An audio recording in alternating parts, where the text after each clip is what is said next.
The following program was made possible by the generosity of those who have determined to hold fast to the true Roman Catholic religion, as expounded by the Roman Catholic Church before the disasters of Vatican II and the so-called New Mass.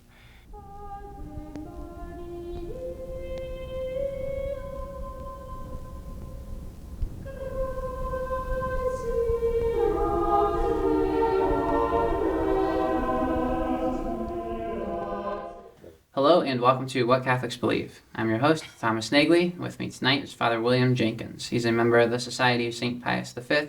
He's also the pastor of Immaculate Conception Church right here in beautiful Norwood, Ohio. Hello, Father. How are you?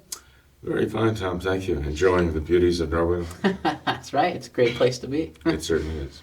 Father, I thought we could return to the email inbox tonight. We have a few emails that I'd like to get through. This first one is a very practical question. It's dealing with the Society of St. Pius X. And this viewer says, Dear Father Jenkins, I have become increasingly concerned about the slide towards modernism and capitulation to the conciliar church clergy by the Society of St. Pius X. I am worried that they have already made a deal with Rome and are slowly implementing the necessary changes due to this compromise.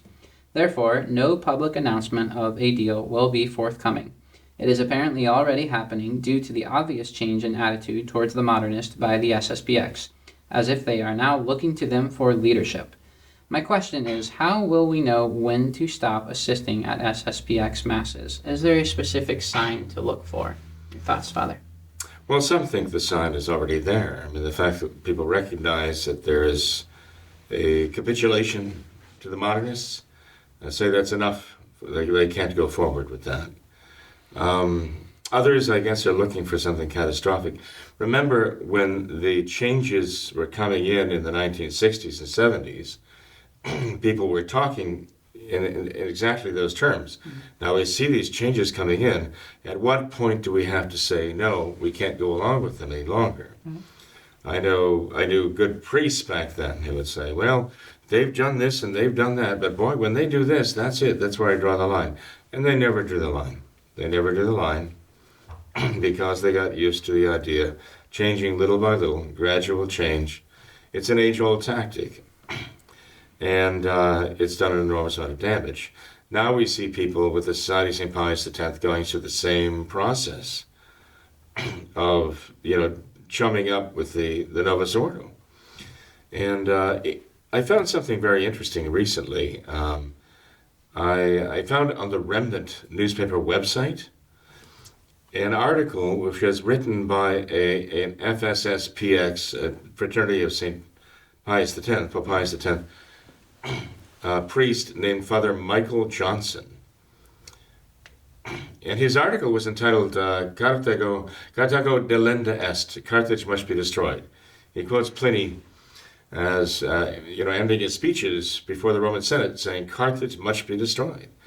And Father Johnson wrote very powerfully, I think, that Concilium Vaticanum Secundum delenda est, the Second Vatican Council must be destroyed. And that's where he went from the Carthage to the Second Vatican Council. But he talks about the recent history, of the Society of St. Pius X, working on a rapprochement or some kind of, what should I say, deal with the Vatican or agreement with the Vatican. And that Cardinal Mueller, I think he said, was the one who basically threw the block in the way, insisting that any agreement between the Society of St. Pius X and the Vatican had to include that the SSPX would accept Vatican II and the validity of the New Mass, without question, and so on. And according to Father Johnson, this kind of put everything on hold. But this is what Father Johnson said next. And I recommend that everyone go and read this, because he said that there was a certain softening, and that's the word he used in his article. There was a certain softening on the side of the Society of St. Pius X, a certain softening towards Vatican II that followed this. The year was 2012. And he said the softening took this form, that the society said, well, maybe 85% of what we read in the council is perfectly orthodox and fine. And we have to subscribe to that because to do so would amount to heresy to refuse it. maybe another 10% or so was kind of suspect and so on. We have to worry about that. And the other 5% was just wrong, okay?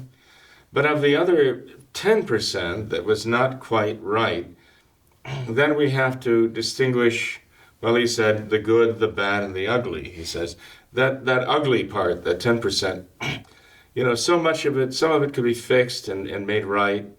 Some of it not so much, but you have to read the article itself to get the full import of what he's saying.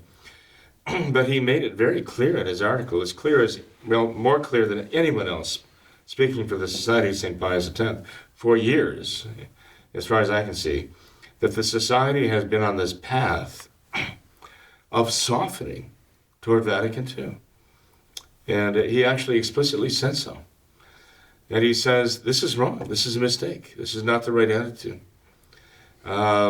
He said the only solution with the Council is to recognize that it's wrong. Basically, I mean, if I may put words in his mouth here, I understood him to mean it's not the work of the Holy Ghost. It must be rejected. And his statement that the Second Vatican Council must be deleted, must be delendum, must be destroyed, as it were, and rejected by traditional Catholics, including the SSPX. Now, what reception his article has had back in Menzingen or St. Louis or wherever, I don't know. I've not heard anything more about it. But I must say, I applaud Father Johnson for speaking in a very forthright and one might even say bold way, the truth. But also bringing the spotlight where it belongs, as this dear writer has, that it's clear that there is a softening up of the Society of St. Pius X toward the works and the pomps of the modernists. And, that should really be enough for people to say, well, I can't support this if this is where it's going. And as long as I continue supporting it, then I'm encouraging it. And even though I might say, okay, well, it's not so bad yet that I say, I absolutely have to break with this, because if I took this step, it would be a mortal sin for sure. Do one have to wait for that, like a clear sign that this is a blasphemy, this is a sacrilege I'm being asked to take part in now. So now I know I have to stop affiliating with this. It shouldn't wait for that. I mean, that's how people waited for Vatican II to work out, saying, okay, well, if it becomes clear that I'm committing a sacrilege or a blasphemy, okay, that's where I draw the line. When they got to hand communion, and they were won over that it's not really that bad, because it used to be, they had all kinds of excuses at that time. But they'd gotten accustomed to making those excuses.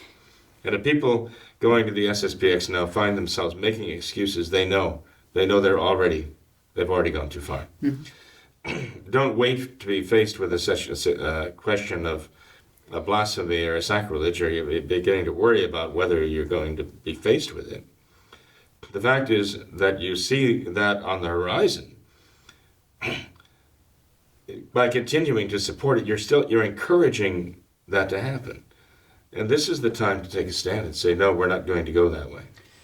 Father, some time ago on this program, we talked about the book Liberalism is a Sin, and I know the author in that book, he points out this is the MO of the liberals. They will kind of, take this slow and steady progression towards liberalism. And the author also says that, this is the devil's favorite tactic. It's as old as time. He's been using this tactic throughout all of man's history, and it's been extremely successful. And I think the remedy that you're laying out here is just to not even begin that slide, not even begin that process. If you can see the process is in place, then flee that process, leave that process. Well, if you recognize what the process is, that it's an appeasement of modernism, and you decide, well, I can go along with it in conscience, so far. Well, the fact is you're already saying, I'm encouraging it. I'm willing to encourage it by my continued support of it. Mm-hmm. And if it ever gets to that point, that I fear, I will have actually helped to bring it to that point, not resisted it. So this is the problem that we're facing, that many people in the SSPX are facing right now. And I think this also explains why, whereas Archbishop Lefebvre would speak out and condemn the error and speak boldly the truth. But he would boldly speak the truth and as equally boldly condemn the error.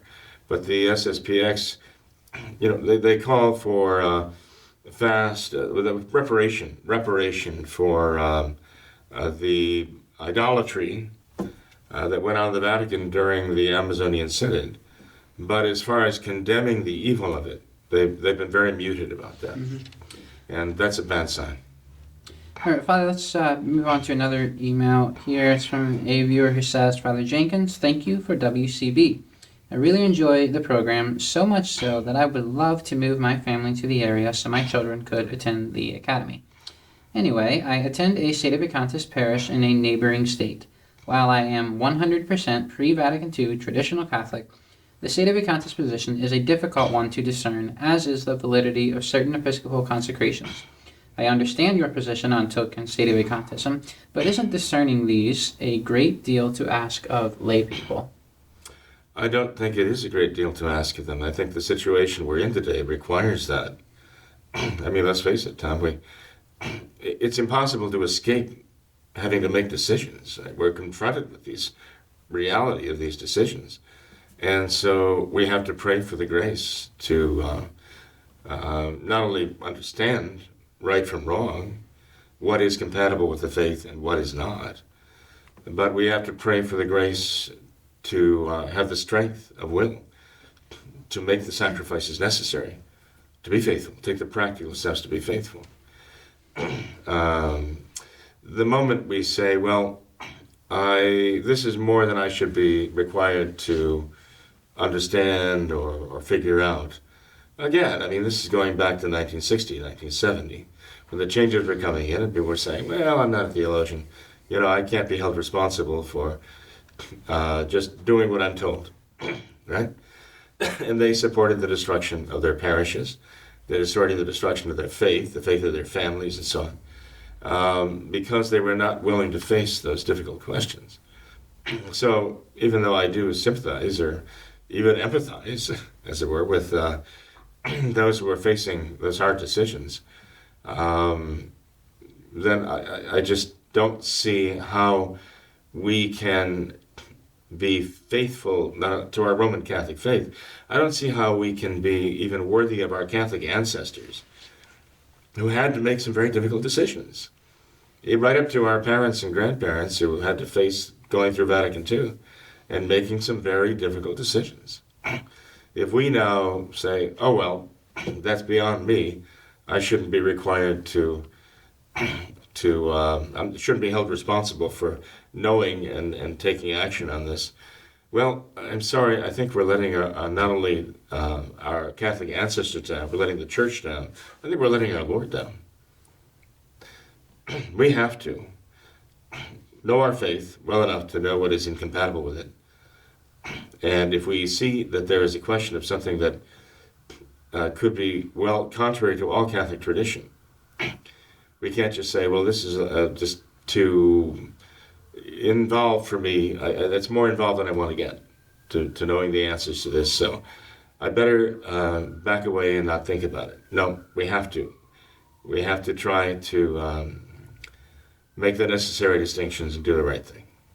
And Father, perhaps this relates to this email, but I've actually been doing some very interesting reading lately from an author who talks a lot about Aristotle and how he essentially used natural reason to reason himself to reason himself to God, essentially to belief in a God. Although his faulty, but right, his conception of God was very faulty, but nonetheless he went through this very complicated process of natural reasoning to arrive at the conclusion that there must be this unmoved first mover, and the author talks about how complicated and detailed and intricate this process was, and yet he says that Catholics, they simply have this dropped in their laps, essentially, with the theological virtues and the grace there. So perhaps if these issues are complicated, that may be true, but perhaps a good method to follow would be to pray for that grace. Pray for enlightenment. Of understanding. Yeah. And it's not just a matter of discernment, it's a matter of enlightenment from God. Right.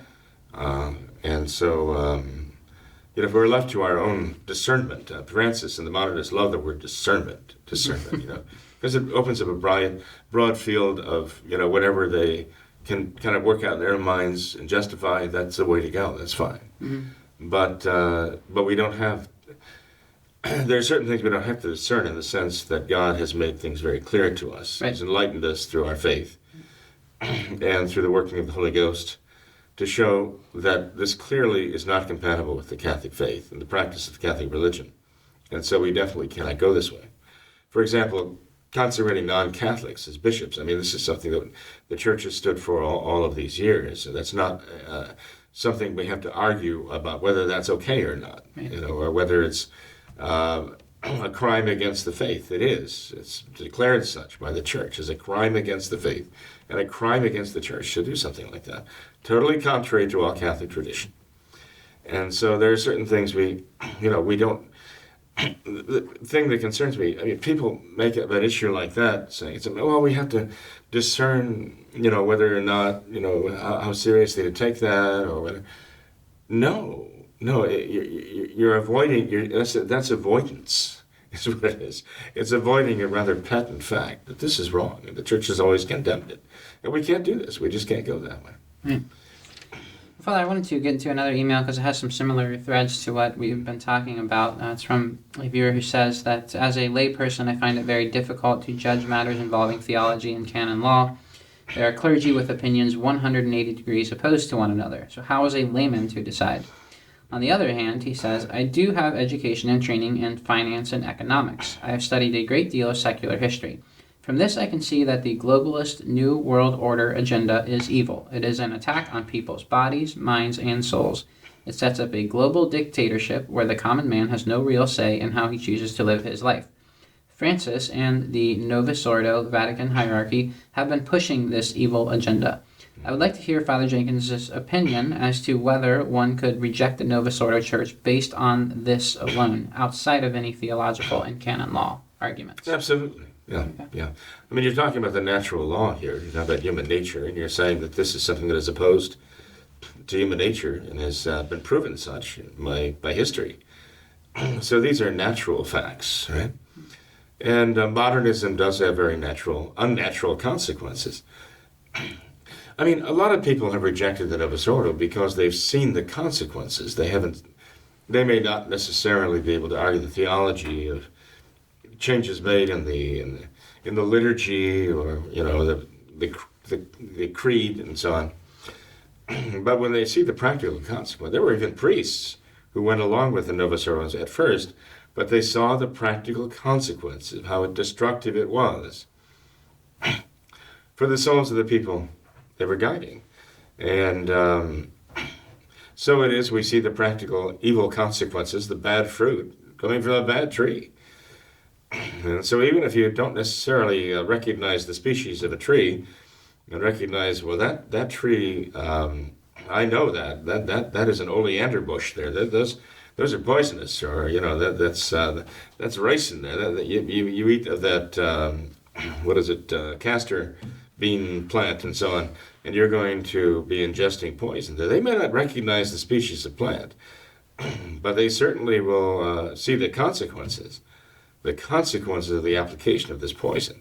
And this is what this gentleman is saying, if it is a gentleman, I guess, that he sees the poisonous fruit of it, and he recognizes that the tree itself is poisoned. Mm-hmm. I think that's a great point to make, because we see that a lot today, where even non-religious minded people will kind of just totally reject the Novus Ordo Catholic Church, what they think is the Catholic Church, because they see all of the scandals and abuse and all of this, and they can just only on a purely logical basis look at that and say that cannot be the truth. And you've said before how that's someone can actually reject what they think is the Catholic Church. They can say but that they mistakenly think it's the Catholic Church. And that's what we have with the Novus Ordo, and that's precisely why the times are so confusing, because it's claiming to be the Catholic Church, but it's not.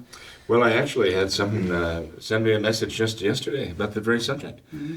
He was bringing out Nancy Pelosi's encounter with the reporter who asked her if she hated President Donald Trump. Yeah. Did you see the clips on that? And it's as though she was leaving the stage. She came back in to scold him. Very Well, she was scolding him, but in a very nasty way, I thought. She had a look of fury on her face that he would dare say this.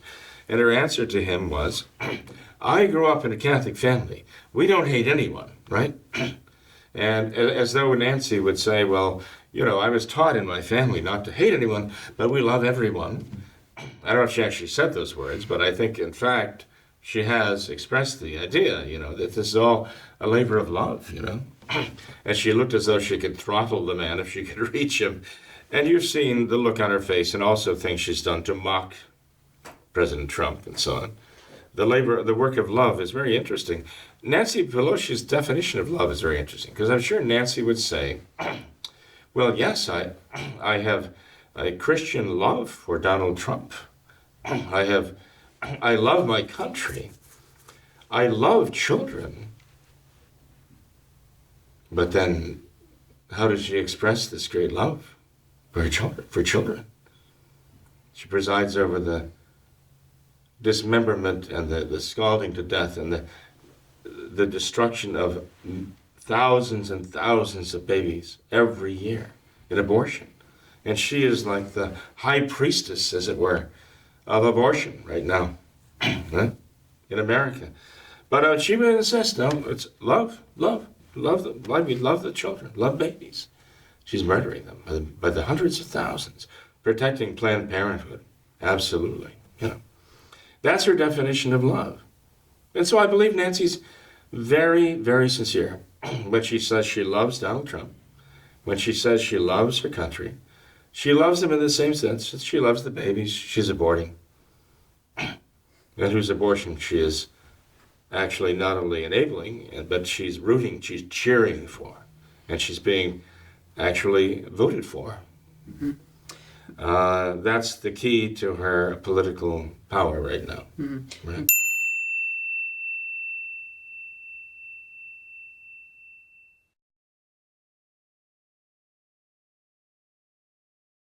Father, I have the quote from her here in an article. She said, I don't hate anybody. I was raised in a Catholic house. We don't hate anybody, not anybody in the world. Don't accuse me of hate. As a Catholic, I resent you are using the word hate in a sentence that addresses me. I don't hate anyone.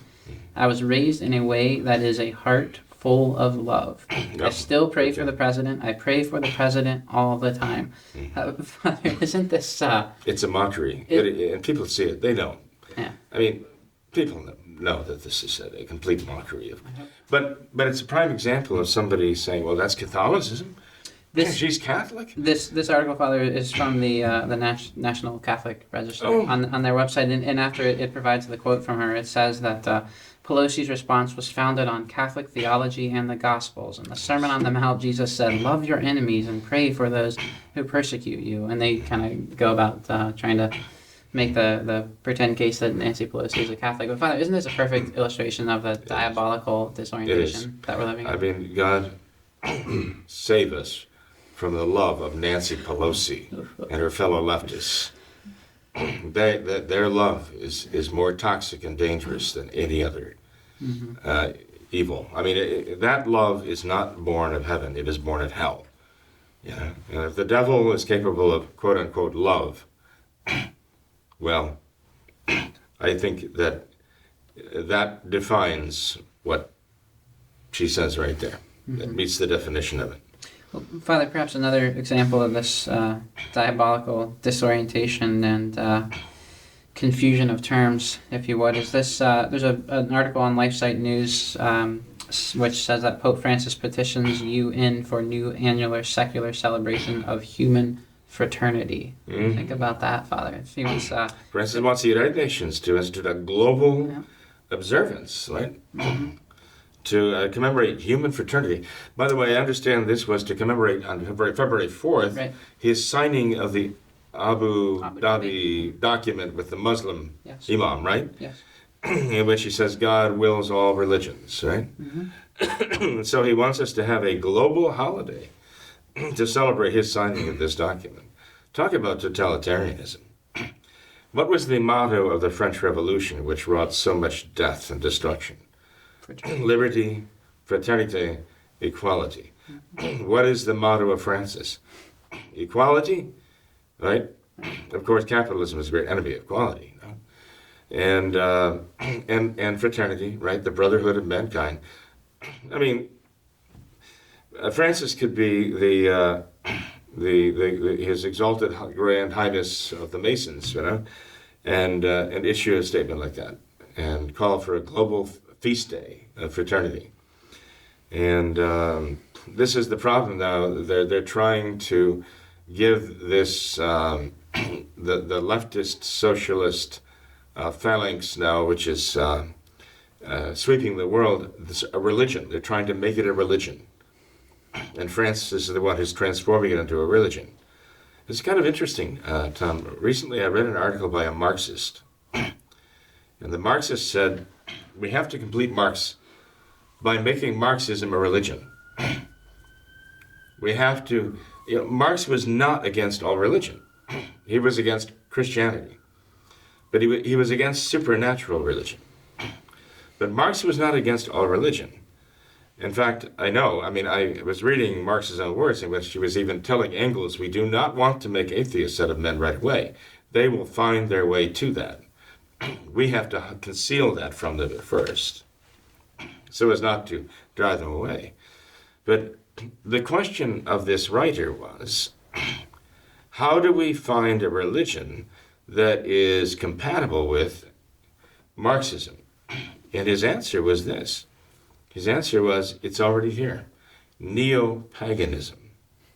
Neo-paganism, he said, is ideally suited to be wed with Marxism and to make this Marxist religion. And then he goes on and explains why. And you'd think you were reading, I kid you not, you'd think you were reading the preparatory document for the Amazon Synod. I mean, there's a fairly lengthy paragraph in which he talks about totally separated from Francis or modernist theology or anything to do with the Amazonian Synod. You'd think he took it right out of the working document. But interconnectedness, everything is interconnected, everything is connected. Everything in the universe is, we're part of the world, we're interconnected. And you read that working document for the Amazon Synod, and you realize, my goodness, you know, you'd think the same authors wrote these two works here. So he's making a very interesting but frightening argument that they're going to turn Marxism now into a religion for all mankind. And he says it is already what we know popularly as neopaganism. Well, Father, speaking of neo-paganism, there's something else that we wanted to get into tonight, and that's Cardinal Burke. He said that diabolical forces have entered St. Peter's Basilica through the Pachamama idolatry. And because of this, it says, this is again from LifeSite News, it says that Cardinal Raymond Burke is backing a France-originated call to prayer and reparation on December 12th for the Pachamama idolatry that took place at the Vatican during the Amazon Synod. He apparently has some other conservative-minded Novus Ordoites behind this this prayer, Father. But what's your thought on this, Cardinal Burke? Well, some people mistake Pachamama as having made her its first appearance in the Vatican back at the Amazonian Synod. And it is true, I mean, that Pachamama, the actual idol, made an entrance into the Vatican, into St. Peter's Basilica, into the Church of Santa Maria Transpontina during the Amazonian Synod. But this was not the first appearance of this Pachamama idol in religion as such. I mean, the United Nations, at least a couple of years before, was already publishing booklets for education of children, for ecology and for world environmentalism and so on, using this Pachamama as a model. The United Nations was already purveying this. And also some of these so-called fringe, but they're fringe, for us they'd be fringe, of course, we'd consider, but these rather mainstream Novus Ordo groups around the world were pushing already this idol as sort of epitomizing the whole idea of Mother Earth, the Earth Mother Goddess, and all that stuff, about how we should worship the Mother Earth and realize that we are the product of Mother Earth, and that we have to show homage to her, appease her, even to the point, as you know, from history, of sacrificing children to her. Okay? So here you have this idol that has appeared. Now it is entered into St. Peter's formally. But it has already been working there. It's already being promoted there. So when Cardinal Burke says now this diabolical evil has entered the Vatican, I would just ask him, well,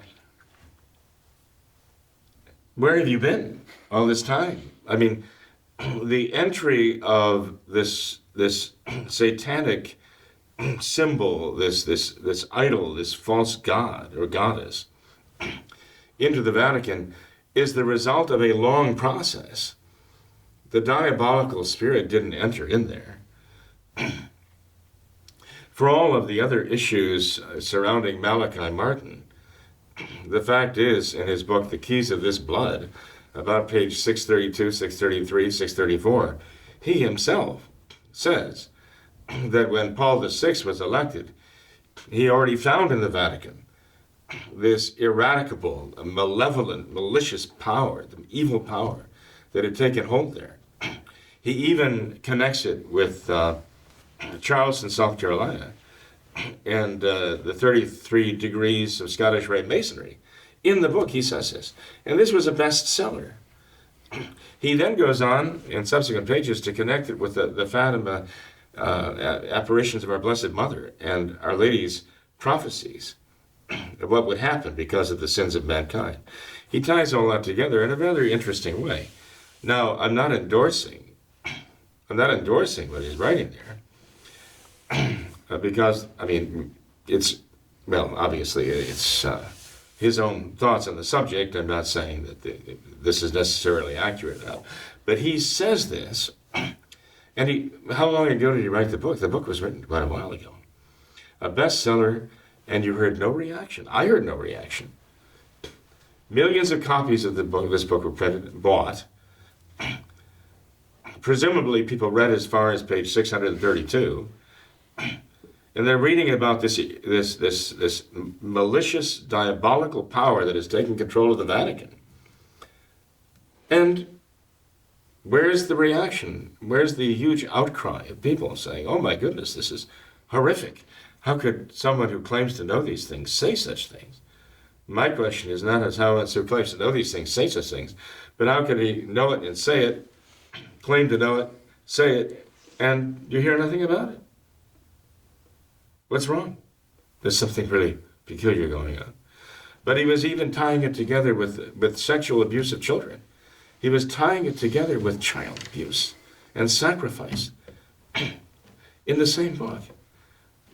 How long ago did this appear? I don't know the exact date that it was first published, but it was 20 years ago, perhaps? I would guess close to that anyway. Maybe more, maybe much longer than that. And yet, did you ever hear of anything of that? No, I hadn't either until I opened the book and just kind of curiously started paging through it, and I came to that. I thought, oh my goodness, this should be earth-shaking. Nothing. So, Cardinal Burke has seen this Novus Ordo. He's been part of it. He has been a very big part of it, developing through all these years. Does he not now, looking back at least, talk about the evil fruit, realize that the carrying of Pachamama and to be worshipped in the Vatican Gardens and St. Peter's and Santa Maria and Transpaltina, that this is the result, not the beginning? That this is not necessarily some sort of major departure. This is the fruit of what has happened since Vatican II. Unless he and others come to see that Vatican II is the tree, and this is only the fruit of that tree, they're not going to get anywhere in terms of rejecting modernism. My fear is that people like Cardinal Burke are going to say, well, let's develop a Vatican II traditional religion. And so it'll be kind of a hybrid of modernism and traditional trappings. And so many traditional Catholics will follow that because they'll say, oh, look, he said Dominus Vobiscum. We heard him say Kyrie eleison. This must be traditional. And they look no farther. The problem is that many of these people who claim to be traditional Catholics are not really looking for a priest or church that is really traditional Catholic. They're just looking for a priest or a church they can be comfortable with. And as long as he says a few words of Latin, hey, that satisfies the need right there. But that isn't Catholic tradition. There's so much more to it. Cardinal Burke has to see that clearly, and others like him, to understand that, again, Pachamama is just one of the fruits of Vatican II, and Vatican II is the evil tree. Well, Father, if I could take the other side of the argument, is there a chance that you're being too harsh with Cardinal Burke? I mean, can we not forgive him for his past sins and inconsistencies, and can we not say that at least it's good now that, at least now at this point, he is seeing this, and he is perhaps beginning to wake up to it, and he is saying something now, and it must take a lot of courage. Well, I will give him credit for realizing that it's not good to worship pagan idols in the Vatican. Okay, that's really, that's a breakthrough. That's a breakthrough. Now, I'm not saying that in mockery. I'm just saying we've come to this point where this is what we say, okay, now we realize there's something wrong here. No, I'm sorry. Or the dubia about Francis's Amoris Laetitia. You know, again, Cardinal Burke and others came out and said, well, what about this? You know, there are problems with this. We have questions. And then Francis refuses to entertain their questions and even starts taking action to marginalize the very people who ask. Again, at what point does one, start recognizing there's something amiss here? But we've seen all these evil things happening throughout all these years that Cardinal Burke must have been aware of. And so, I think it's a very legitimate question to ask. What about this is new? Can you not see the development of bringing it to this point? And what makes you think that this is suddenly out of character or out of order and not simply a continuation? Benedict wanted us to see the continuum, as it were, the hermeneutic of continuity between Vatican II and the traditional, Well, applying those same ideas, why can't we see the hermeneutic of continuity between Vatican II and all of these evil things that follow from it? Maybe that's the real continuity that people have to face. No, I certainly would pray and do pray for Cardinal Burke. I want him to face the reality of it all. But there are so many others who just seem to resist facing the reality that Vatican II is the evil tree. And, Cardinal Burke, he talks about these diabolical forces entering the Vatican. If he really wants to be honest, wasn't it Paul VI, decades ago, back in the 60s, I believe, who said, the smoke of Satan has entered the church? I mean, isn't that a... Well, they found a way to try to sort of derail that and make it mean something quite different. But, here we are, we're talking about Cardinal Burke, who says, now they brought a pagan idol into the church, now a diabolical influence has entered. Now, okay? And we have ample evidence that diabolical evidence had entered long before the Vatican II. We also have the Society of St. Pius X, who has softened, in the words of one of its own priests, softening its position with regard to Vatican II at this time, this very time.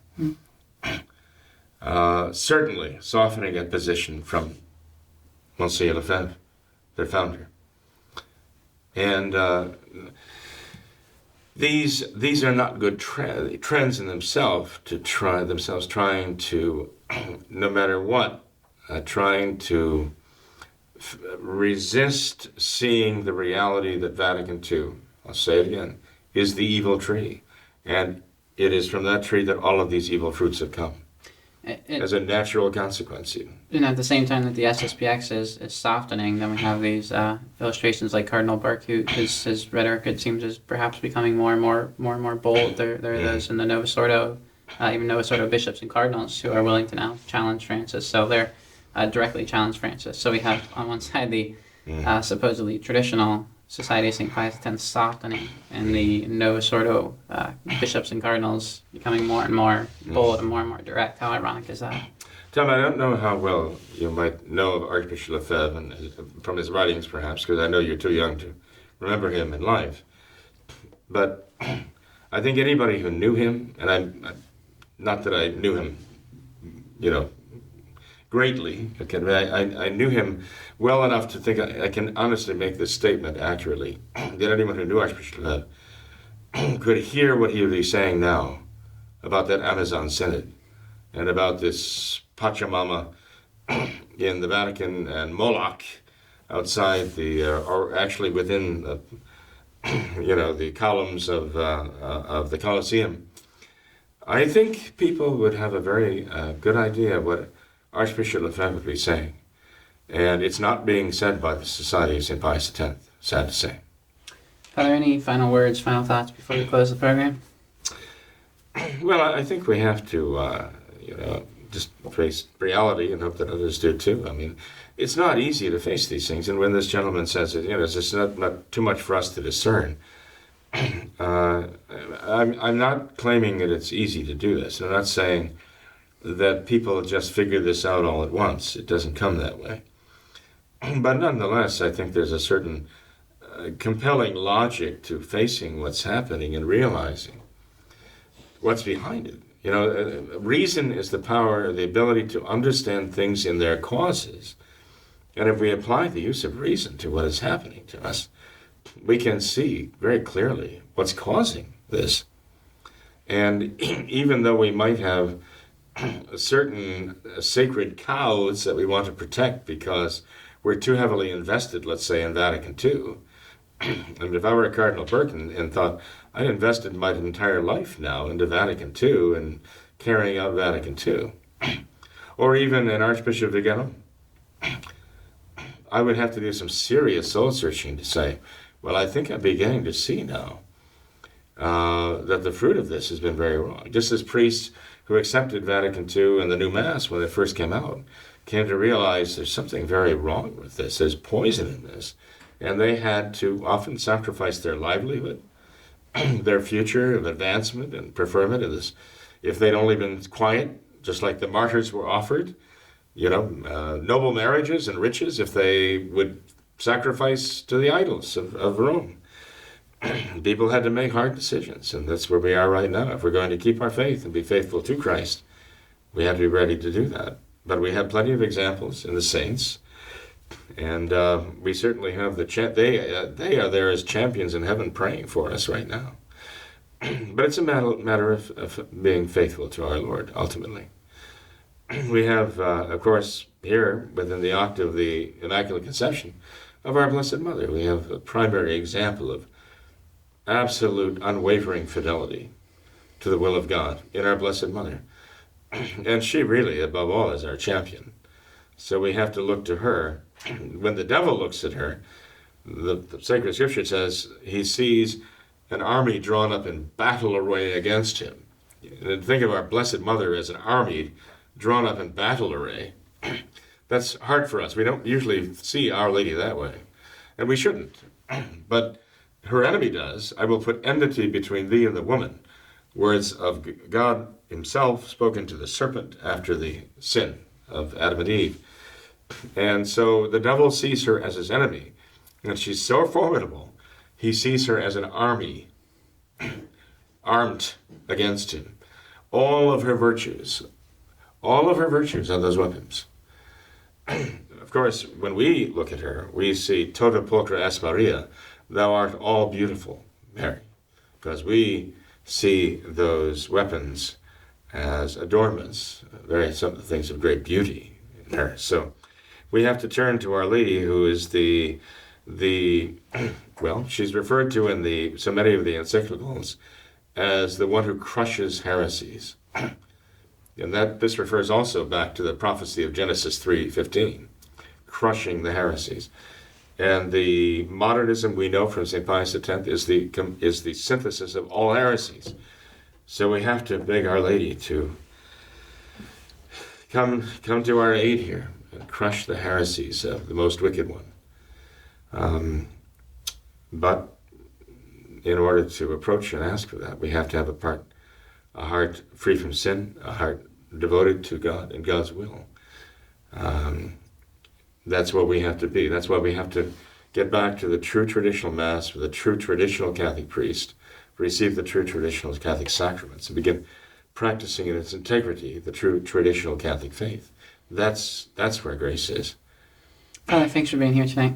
Well, you're welcome, Sam, certainly. Yep. Thanks to all of our viewers as well for watching this episode of What Catholics Believe. Until next time, we ask that you all remember the words of Our Lady at Fatima, to consecrate yourselves and your families to the Immaculate Heart of Mary, and finally to pray and do penance. Thank you, and God bless you.